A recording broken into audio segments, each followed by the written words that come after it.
CTS 시청자 여러분 안녕하십니까? 우리 사회 이슈들을 기독교의 시선으로 들여다보는 CTS 뉴스 W 진행을 맡은 이혜훈입니다.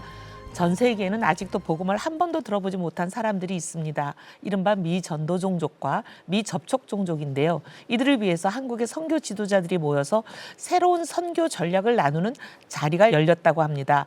오늘 위클리 브리핑에서는 지난 4일부터 6일까지 진행된 한국 선교 지도자 포럼에 대해서 자세히 짚어보도록 하겠습니다. CTS 보도국 이현지 기자 나와주셨습니다. 어서 오세요. 안녕하십니까. 네, 감사합니다. 이 기자, 한국 선교 지도자 포럼은 어떤 취지로 진행된 행사였어요? 네, 한선지포라고 이제 짧게 요약해서 한선지포. 부르는데요. 네. 이제 한국 세계선교협의회 이제 선교사들의 연합체에서 주최한 행사고 이제 가평 필그림 하우스에서 열렸습니다. 이번 주제는 앞서 말씀해주신 것처럼 미전도 종족 또 미접촉 종족에 대해서 즉 아직 복음을 듣지 못한 민족들에게 어떻게 복음을 효과적으로 확장할 것인가 하는 이야기가 핵심 주제였습니다. 네, 이제 미전도 종족, 미접촉 종족. 방송을 들으시는 분들은 무슨 차이가 있을까 이런 생각도 하실 네, 것 같은데 그 개념 차이를 좀 정리해 주실래요? 네, 미전도 종족은 UPG라고 해서 Unreached People Group, 그러니까 아직 전도가 되지 못한 종족들을 말하고요. 집단 안에서 예수를 믿는 기독교인들이 너무 적어서 이제 외부의 도움 없이는 자생적으로 교회나 복음 전파가 제대로 이루어지지 않는 민족들을 말하고요. 이제 미접촉 종족은 그 앞에 unengaged, unreached people 그룹이라고 해서 이제 미전도 종족 중에서도 아직 아무 선교사나 교회도 들어가지 않아서 사실상 복음 전파 전략이 세워지지 않은 종족을 말합니다. 좀 더 어떻게 보면 복음에 더 취약한 집단이라고 말할 수 있겠는데요. 미전도 종족 UPG의 특징은 해당 민족 안에서 자생적으로 스스로 믿는 공동체가 거의 없고 또 기독교인 비율이 2% 이하인 민족들을 대부분 지칭을 하고요. 미접촉 종족은 미전도 종족 중에서도 이제 공식적인 선교사 파송이 없는 민족을 일컫는다고 정리할 수 있겠습니다. 네, 굉장히 우선순위를 둬야 될 것 같은 생각이 드네요. 근데 이제 미전도 종족, 미접촉 종족 이런 얘기가 한국 선교에서 그리 뭐 새로운 처음 듣는 그런 개념은 아닐 것 같은데요. 특별히 이번 포럼에서 이 두 가지 이 개념들에 대해서 관심을 집중하게 된 데는 어떤 특별한 이유가 있을 것 같아서요. 네, 어떻습니까? 맞습니다. 한선지포가 사실 한국 선교 지도자들이 모여서 이제 한 1년간의 내년도에 새로운 한국 선교의 흐름을 짓는다는 점에서 이제 미전도 종족, 미접촉 종족을 왜 다시 한번 이렇게 부각했을까 생각해 볼 수 있는 지점이 있는 것 같습니다. 세계 인구의 40%가 여전히 복음에 접하지 못한 사실상 UPG, 40%나. UUPG 민족인데 이제 전 세계 교회의 3%만 이 미전도 종족을 향해서 선교를 하고 있다고 합니다. 너무 안타깝네요. 네, 이 수치는 양적으로는 성장했음에도 불구하고 실질적으로 미전도 종족 지역 복음화라는 데 있어서는 본질적 과제가 좀 취약하지 않나, 땅끝까지 복음을 전하라는 복음 전파 사명에는 취약하지 않나 이런 문제의식을 다시 한번 재발견했다는 생각이 들고요. 그래서 이번 한선지포 포럼이 의미가 있었다고 생각이 듭니다. 한국 세계선교협의회가 올해 포럼의 핵심 주제를 UPG, 미전도 종족, 그다음에 UUPG, 미접촉 종족, 전략의 재초점 이렇게 선포했더라고요. 열린 지역보다 아직 복음이 닿지 않은 지역에 집중해야 된다. 이렇게 받아들여도 될까요? 네, 맞습니다. 그런 맥락에서 이제 한선지포를 주최한 KWMA 강대용 사무총장은 한국 선교가 이제 양적 확장에서 질적 재편기로 나아가야 한다고 강조하기도 했습니다. 네, 이번 한선지포에서는 주최 측이 올해 포럼에 미국 남침례교 해외선교부 IMB를 초청해서 IMB의 선교 전략에 대해서 듣는 자리도 마련됐습니다. 특별히 IMB는 축적된 선교지 데이터를 기반으로 초교파적으로 연합해서 소속 선교사의 80%를 UPG, UUPG에 파송하고 있다고 하는데요. 앞서 말씀하셨다시피 전 세계 교회의 3%만이 미전도 종족에 관심을 쏟는 데 반해 이 IMB의 80%란 수치는 상당히 놀라운 것 같습니다. 네, 그래서 폴 치트우드 총재를 비롯해서 IMB 리더십들이 UPG 선교 전략적 재초점을 주제로 설교하고 강연에 나섰다고 합니다. 아까 말씀드렸다시피 선교지 데이터를 기반으로 전략을 세우고 UPG, UUPG 선교를 직접 나서는 이 IMB의 전략을 FTT, 일명 Finishing the Task라고 해서 우리말로는 남은 과업 완수라고 볼 수 있겠는데요. 이 FTT 전략을 가지고 한국교회에서는 어떻게 접목할 것인가라는 고민을 이번 한선지포에서 한 것 같습니다. 네, 결국 올해 한국 선교 지도자 포럼에서 UPG를 강조한 이유는 한국교회의 선교 자원 배분과 전략적 집중을 재정립하자는 선교계 신호탄으로 해석할 수 있겠습니다. 아, 네, 굉장히 의미 있는 포럼 같았습니다. 이번 포럼에서 각 교단도 이제 사례 발표했다고 들었는데요. 혹시 뭐 그 사례 발표 좀 어떤 내용인지 좀 짚어주실 수 있어요? 네, 요즘 참 어려운 선교지에서 어떻게 사역을 하고 있는지 또 선교계 현황은 어떻게 되는지 각자 사역을 소개하는 자리들이 마련된 것 같습니다. 먼저 기독교 대한 선결교회는 이제 중국과 네팔에서의 선교 모델을 소개했는데요. 두 국가는 이제 익히 알고 있다시피 미전도 종족이고 복음 전파가 상당히 어려운 국가로 알려져 있지 않겠습니까? 선결고단은 특히 이제 중국 신장 자치구라든지 중국의 소수민족들 선교 현황을 좀 소개했습니다. 그래서 BAM 선교, 비즈니스 선교 방식을 가지고 과수 농장을 운영하면서 현지인들과 함께 복음을 전한 사역을 소개했는데요. 또 선교 포럼에서는 중국 내 이슬람 동향을 좀 알리기도 했는데요. 요즘 중국에서 이슬람이 급격하게 퍼지고 있다는 소식입니다. 그래서 이제 중국의 한족과 무슬림이 결혼을 해서 중국 전역으로 이제 이슬람이 확산하고 있고, 특별히 신장 우이르그 자치구에서는 무슬림이 수백 명 내지 수천 명으로 급속하게 증가하고 있다고 합니다. 그래서 미전도 종족으로서 중국 선교에 우리 한국 선교계가 다시금 관심을 좀 촉각을 좀 세워야 한다는 이야기로 비춰졌고요. 선결구단 외에 또 선교단체 커미션의 사례도 발표가 됐는데요. 훈련이 곧 선교가 되고 선교가 다시 훈련이 되는 구조를 제시했습니다. 선교 훈련을 받은 사람이 현장으로 나가서 복음을 전하고 현장이 다시 새로운 훈련의 장이 되는 순환 구조인데요. 이제 훈련 구조를 통해서 인도네시아 발리에서는 마찬가지로 이제 이슬람 국가인데 11주 동안 200명이 넘는 사람에게 복음을 전했고, 이 중에 이제 거의 60명에 가까운 사람들이 예수를 믿기로 결심한 성과가 있었다고 합니다. 아, 대단하네요. 그렇다면 이번 포럼이 한국 교회에 주는 메시지가 좀 정리가 되면 좋을 것 같아요. 좀 어떻게 정리하면 될까요? 네, 우선 다시 미전도 종족 UPG로 돌아가라 해서 전 세계 인구의 40% 이상이 여전히 복음을 듣지 못하는 현실 속에서 선교의 초점을 회복하자는 일종의 경고라는 생각이 들고요. 두 번째는 데이터 기반, 이제 협력 중심의 선교로 전환하자 해서 IMB의 사례처럼 선교 효율성을 높이기 위해서 초교파 연합 그리고 빅데이터 분석, 팀 사역이 요구된다는 점이 또 들 수 있겠습니다. 또 마지막으로 한국교회는 다시 선교의 방향타를 다시 잡을 때 물리적 확장보다는 미완의 과업 완수를 목표로 교단과 단체가 협력적인 전략을 세우자는 요청으로 세 가지로 요약할 수 있겠습니다. 네, 아주 중요한 시사점을 주신 것 같습니다. 복음은 여전히 경계를 넘고 있고 하나님의 마음은 모든 민족을 향하고 있습니다. 앞으로도 한국교회가 복음이 전해지지 않은 그 땅끝까지 복음을 전하는데 귀하게 쓰임받길 기도하겠습니다. 이현지 기자, 오늘 브리핑 감사합니다. 감사합니다.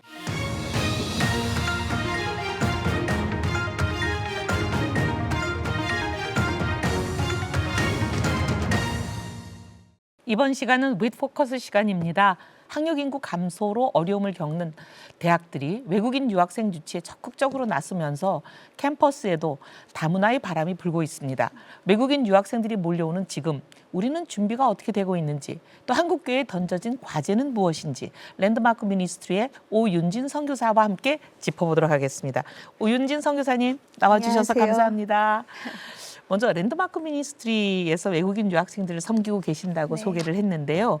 그 랜드마크 미니스트리는 어떤 공동체인지 좀 설명 좀 해주십시오. 네, 랜드마크 미니스트리는 도시 선교 공동체입니다. 그래서 저희는 특별히 예배, 그리고 선교, 그리고 비즈니스 에즈 미션, 그리고 도시 공동체 이 네 가지 키워드를 가지고 풀타임 사역자 그리고 스텝 포함해서 30여 명의 그런 사역자들이 7개의 하우스에서 8년간 지금 함께 생활하고 있고요.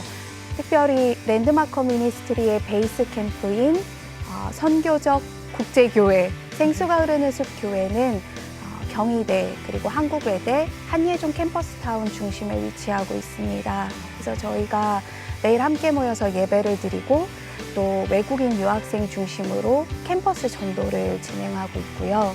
또 주일에는 한국어뿐만 아니라 영어, 또 중국어, 러시아어 4가지 언어로 그 주일 글로벌 예배를 드리고 있는데 유튜브 창에서 랜드마크 미니스트리라고 검색하시면 네, 실시간 스트리밍을 확인하실 수 있습니다. 네. 귀한 사역 감당하고 계시는데 현재 국내 대학에서 공부하고 있는 외국인 유학생 수는 전체 규모가 한 어느 정도 되는지, 그리고 또 그중에 어떤 나라들이 좀 많은 비중을 차지하는지 궁금합니다. 네, 최근에 국내에 오고 있는 외국인 유학생 숫자는 계속해서 늘어나고 있습니다. 2025년 기준으로 지금 통계 자료를 보게 되면 30만 5천여 명에 이른다고 상당히 합니다. 많네요. 네. 그리고 그 가운데는 일단 베트남에서 온 학생들, 그리고 중국에서 온 학생들이 많고요. 이들이 전체 외국인 유학생의 한 60% 정도를 많이 높네요, 두 나라가. 네, 거의 절반 이상을 차지하고 있다고 합니다. 그리고 그 뒤에 이어서 이제 우즈베키스탄이나 몽골 같은 중앙아시아권, 그리고 네팔, 인도에서 온 유학생들이 그 뒤를 이어서 많은 것을 알 수 있습니다. 그래서 이 정도 숫자 규모이면 지금 현재 국내의 교육 정책이나 또 대학 정책, 그리고 캠퍼스 문화에 있어서 실제로 국제화 그리고 다문화가 이미 시작되었다고 볼 수 있고요. 아까 말씀하신 비중이 높은 절반 이상을 차지하는 중국, 베트남, 그다음에 네. 중앙아시아 국가, 네. 인도, 네팔, 어떻게 보면 복음이 차단된 국가들이라고 봐도 되잖아요. 네. 하나님이 우리에게 보내주시는지도 모르겠네요. 네. 네, 캠퍼스에서 직접 이렇게 외국인들을, 유학생들을 만나 보시고 계실 텐데 그분들은 뭐라고 그러나요? 왜 이렇게 한국으로 갑자기 몰려오는지 네. 그 이유를 얘기할 것 같은데요. 네. 네. 아무래도 제일 먼저 떠오르는 건 K 열풍이고요. 실제로 지금 전 세계의 청년 세대들이 K 드라마, K 팝, 그리고 K 음식, 또 뷰티 컨텐츠 이런 것들을 쉽게 접하고 또 거기에서 한국에 대한 관심, 또 호감이 굉장히 증가하는 것으로 보고 있습니다. 또 이 외에도 한국 정부의 어떤 유학생 정책 지원, 또 한국이 깨끗하고 살기 좋다, 안전하다라고 말하는 유학생들도 많고요. 또 이외에도 교육 인프라가 잘 갖추어져 있는 것으로 그렇게 평가되고 있습니다. 그런데 이제 참 굉장히 저희에게 좋은 기회인데 네. 당사자들 입장에서 보면 타국에서 생활한다는 게 결코 쉬운 일은 아닐 것 같아요. 네. 외국인 유학생들이 한국 생활을 하면서 가장 어려워하거나 힘들어하는 부분은 어떤 게 있나요? 일단은 그 처음 들어오고 나서는 아무래도 언어가 익숙하지 않고 문화도 생소하기 때문에 언어 장벽, 그리고 문화적 차이에서 오는 어려움을 많이 겪게 되고요. 또 특별한 관계가 형성되어 있지 않기 때문에 초창기에는 사회적인 고립감, 외로움을 많이 느낀다고 합니다. 또 비자나 여러 가지 행정적인 문제를 처리하는 데 있어서 이제 언어 부족, 또 복잡한 절차에 대한 어려움을 겪고 있기 때문에 실제적인 필요에 대한 다양한 도움을 줄 수가 있습니다. 또 어떤 친구들 같은 경우에는 등록금이나 이제 생활비가 필요한데 아르바이트는 쉽지 않은 그런 상황 속에서 경제적인 어려움을 겪고 있는 친구들도 있고요.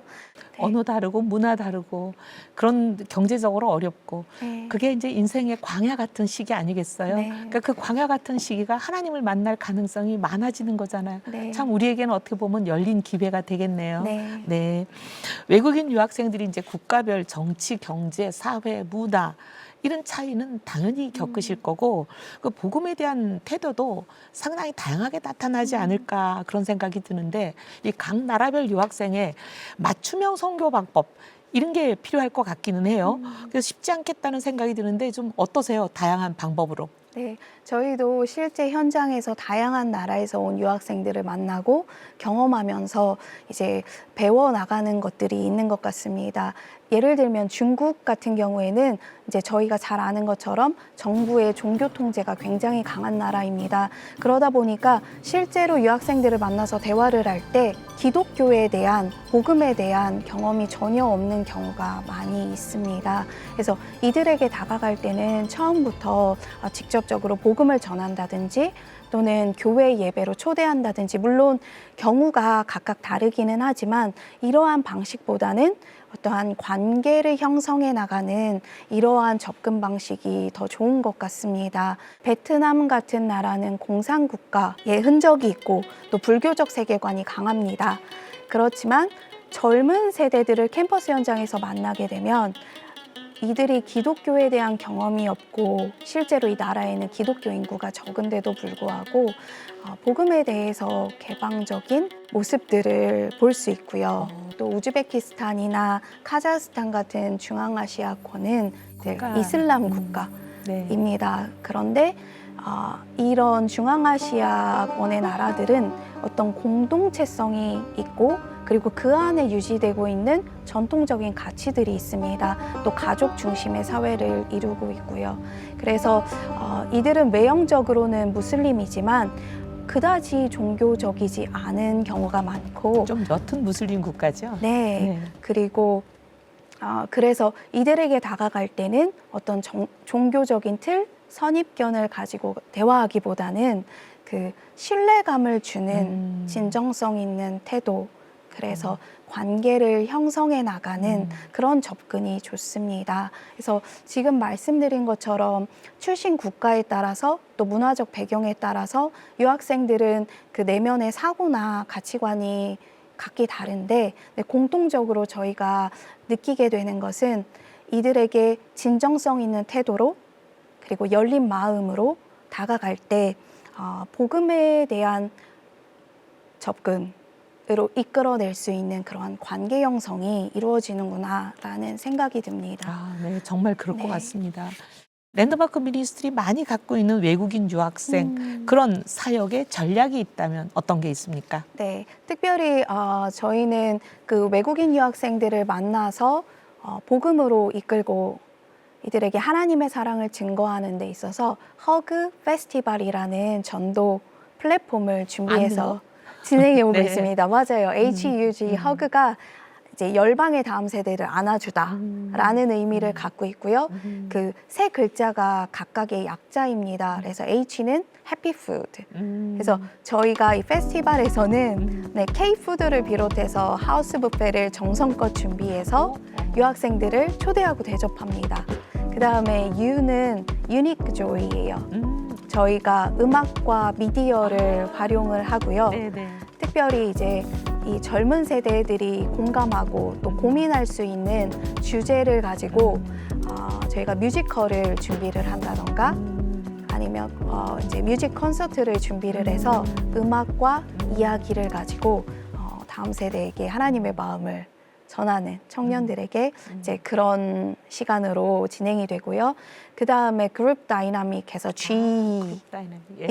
예. 그래서 저희 랜드마커 미니스트리에서 어떻게 하면 이들과 소통할 수 있을까라는 것을 고민하면서 자체적으로 스토리텔링 보드 게임을 제작을 했어요. 제작을 하셨어요. 네, 그래서 이제 그룹으로 나뉘어져서 각자 가지고 있는 삶의 가치, 보물에 대해서 나누면서 자기 삶의 이야기들을 나눌 수 있는 그런 보드게임 시간을 야, 마지막으로 그거 많이 널리 퍼뜨려 주셔야겠네요. 맞습니다. 네. 네, 그래서 너무 좋아요. 처음 만나서 대화하기 어려운 그런 어떤 진솔한 이야기, 깊은 이야기들을 그 재미있는 보드게임을 통해서 실제로 나누게 되고 그러면서 마음이 많이 열리고 또 터치되는 것을 보게 됩니다. 그래서 나라와 문화를 넘어서서 지금 열방의 청년 세대가 공통적으로 가지고 있는 키워드는 음악, 음식, 그리고 미디어, 놀이 문화입니다.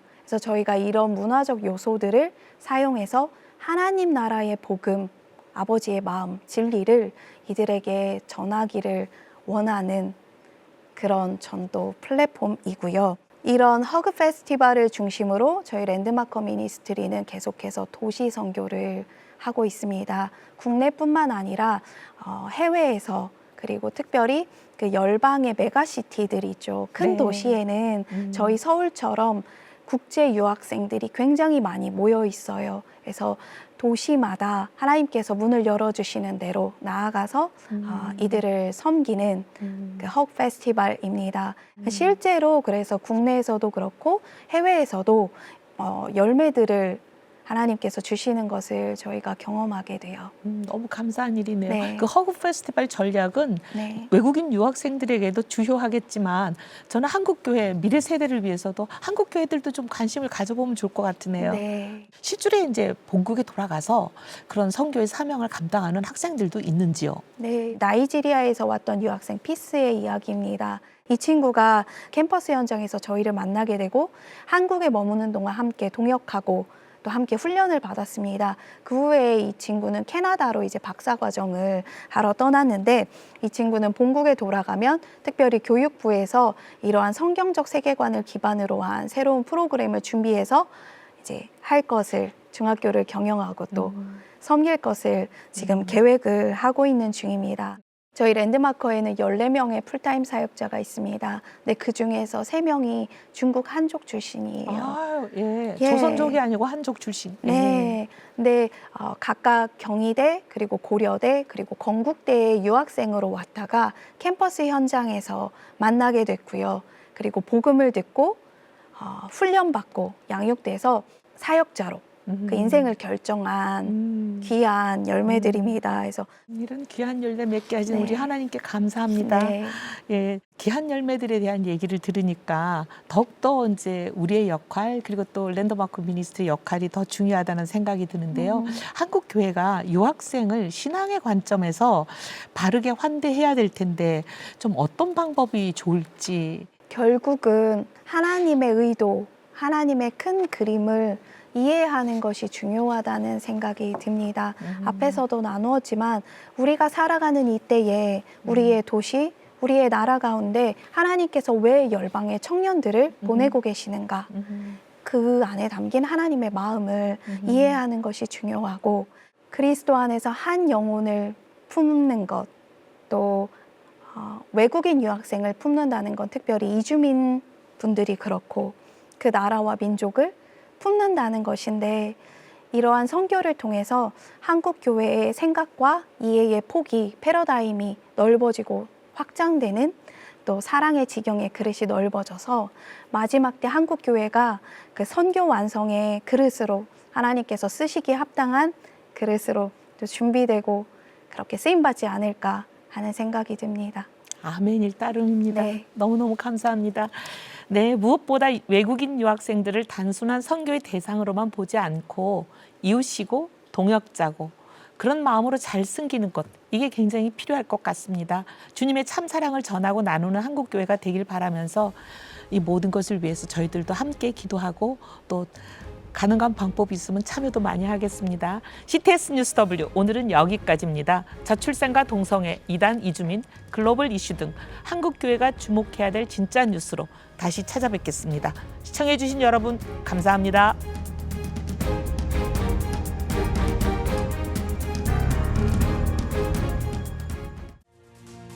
지금 한국교회는 복음의 능력이 필요합니다. 하나님 앞에서 자신을 돌아보는 회개 용서 운동, 성령의 임재를 간절히 구하는 기도 성령 운동, 오직 말씀과 기도로 다시 일어서야 합니다. 한국교회가 복음의 능력을 회복할 때 나라와 민족을 살리고 다음 세대가 믿음으로 바로 설 것입니다. 예수 그리스도의 생명의 복음으로 하나 되는 한국교회, 개혁주의 생명신학이 예수 생명의 마중물이 되겠습니다. 이 캠페인은 기독교대학의 글로벌 리더 백석대학교와 백석총회가 함께합니다.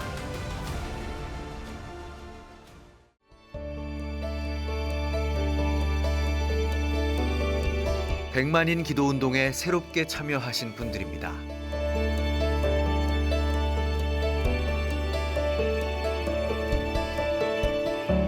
백만인 기도운동을 통해 보내주신 후원금은 국내는 물론 전 세계를 향한 CTS의 영상 선교 사역을 위해 소중하게 쓰이고 있습니다.